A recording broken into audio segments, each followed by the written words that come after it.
एक मुकद्दस मौसम है जिसमें दुआ, रोजा और खैरात देने पर जोर दिया जाता है। ये एक ऐसा वक्त है जब हम अपने दिलों को यीशु मसीह के उठने के लिए तैयार करते हैं। रोजे के दौरान सदका और खैरात देना न सिर्फ एक जिम्मेदारी है बल्कि हमारे ईमान का अमली इजहार भी है। ये दूसरों के लिए मसीह की मोहब्बत की अक्कासी करता है। कलाम मुकद्दस में दर्ज है, खबरदार जब तुम नेकी करो तो लोगों के सामने दिखावे के लिए ना करो, वरना तुम्हें अपने आसमानी बाप से कोई अजर न मिलेगा। बस जब तू खैरात करे तो अपने आगे नरसिंगा न बजवा जैसे रियाकार इबादत खानों और बाजारों में करते हैं ताकि लोग उनकी तारीफ करें। मैं तुमसे सच कहता हूँ कि वो अपना अजर पा चुके। लेकिन जब तू खैरात करे तो जो तेरा दाना हाथ करता है तेरा बायां हाथ न जाने, ताकि तेरी खैरात पोशीदा रहे और तेरा बाप जो पोशीदगी में देखता है तुझे बदला देगा। इसी तरह यसाया की किताब में लिखा है, क्या ये वो रोजा नहीं जो मैंने पसंद किया है कि जुल्म की जंजीरें खोली जाएं, जुए के बंधन तोड़े जाएं, मजलूमों को आजाद किया जाए और हर एक जुए को तोड़ा जाए।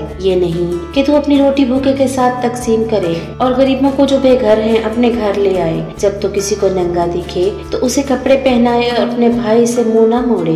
यीशु मसीह ने हमें यही हुक्म दिया है कि हम एक दूसरे से मोहब्बत करें जैसे उसने हमसे मोहब्बत की।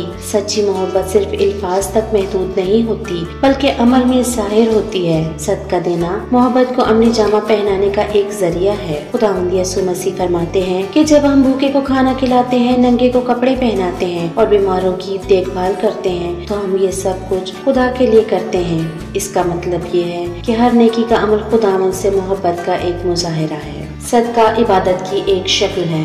बहुत से लोग रोजे के दौरान सिर्फ खाने पीने से परहेज पर तवज्जो देते हैं, लेकिन किताब मुकद्दस हमें याद दिलाती है कि खुदा को वो रोजा पसंद है जिसमें हम दूसरों की मदद करें, मजलूमों को आजाद करें और जरूरतमंदों की कफालत करें। जब हम खुलूसे दिल से खैरात करते हैं तो हम खुदा के हजूर एक मकबूल कुर्बानी पेश करते हैं। सदका रूहानी तरक्की का जरिया है। सदका हमें खुदगर्जी से निकाल कर दूसरों की फिक्र करना सिखाता है। ये हमें आजिज़ी और शुक्रगुजारी सिखाता है। जब हम दूसरों को देते हैं तो हम ये तस्लीम करते हैं कि हर चीज खुदा की अता है।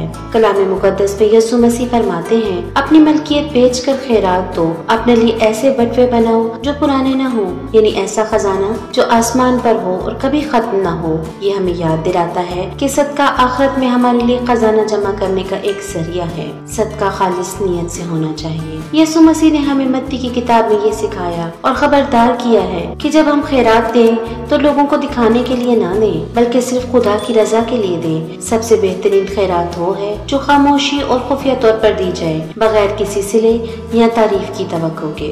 अब हम ये सोचते हैं कि इस रोजे के दौरान सदका और खैरात कैसे किया जाए। इसके कुछ अमली तरीके हैं, जैसे जरूरतमंदों की मदद करें, गरीबों को खाना, कपड़े या माली मदद फराहम करें, अपना वक्त दें, बीमारों की इयादत करें, यतीमों की मदद करें या फलाही कामों में हिस्सा लें, तबलीगी और फलाही कामों की मदद करें, उन लोगों की मदद करें जो गरीबों की खिदमत और खुदा के पैगाम को फैलाने में लगे हुए हैं। माफ करना और मेहरबानी दिखाना सिर्फ माली मदद ही नहीं बल्कि दूसरों के साथ दरगुजर और मोहब्बत का रवैया भी अपनाएं। रोजा रूहानी तजदीद और तब्दीली का मौसम है। सदका देकर हम मसीह के दिल की अक्कासी करते हैं और खुदा के करीब होते हैं। आए हम फराग दिली से दें, बेगर्ज मोहब्बत करें और आजिज़ी से खिदमत करें, क्योंकि हमारा आसमानी बाप हमारी नेकियों का अजर देगा। जैसा कि अमाल की किताब में यीशु मसीह फरमाते हैं, देने में लेने से ज्यादा बरकत है। खुदावन हमें हमेशा सदका और खैरात करने वाला बनाए, न सिर्फ रोजे के दिनों में बल्कि सारी जिंदगी जब तक कि हम जीते हैं। आमीन।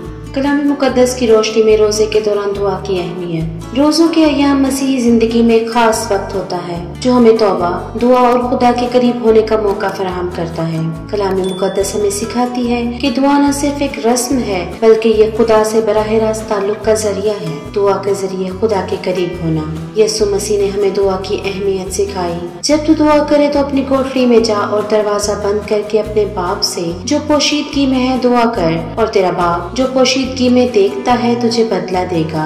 ये आयत हमें याद दिलाती है कि दुआ एक जाती और रूहानी तजुर्बा है जो हमें खुदा के करीब ले जाता है। दुआ, रोजा और तौबा का ताल्लुक। कलाम मुकद्दस में यूं दर्ज है, अब भी खुदावंद फरमाता है कि सारे दिल से रोजा रख कर रोने और मातम करने के साथ मेरी तरफ रजू लाओ। कलाम मुकद्दस की ये आयत हम पर यही जाहिर करती है कि दुआ और रोजे का गहरा ताल्लुक है। रोजा जिस्म को कमजोर करता है, लेकिन दुआ हमारी रूह को कुव्वत बख्शती है और हम खुदा के हजूर गुनाहों की मुआफी मांग सकते हैं। यीशु मसीह की मिसाल। यीशु मसीह ने खुद रोजा और दुआ की मिसाल कायम की। मत्ती 2 बाब उसकी 4 आयत में लिखा है कि उन्होंने 40 दिन और 40 रात रोजा रखा। यह हमें सिखाता है कि दुआ और रोजा खुदा की मर्जी को समझने में हमारी मदद करते हैं और रूहानी कुव्वत बख्शते हैं। दुआ बरकत और फतह का जरिया है।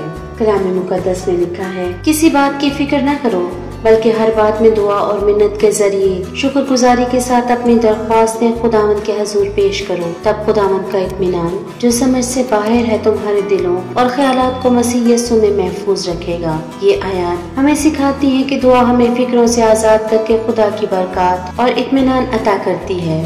रोजा के दौरान दुआ निहायत जरूरी है, क्योंकि ये हमें खुदा के करीब ले जाती है, गुनाहों से पाक करती है और रूहानी जिंदगी में मजबूत बनाती है। इसलिए हमें दुआ को अपनी जिंदगी का लाजमी हिस्सा बनाना चाहिए, ताकि हम खुदावंद की हजूरी में भर सकें और उसके फजल और मोहब्बत को हासिल कर सकें। खुदा हम सबको इस काबिल बनाए कि हम इस रोजे के मौसम में दुआ के जरिए अपनी जिंदगियों में तब्दीली ला सकें। आमीन।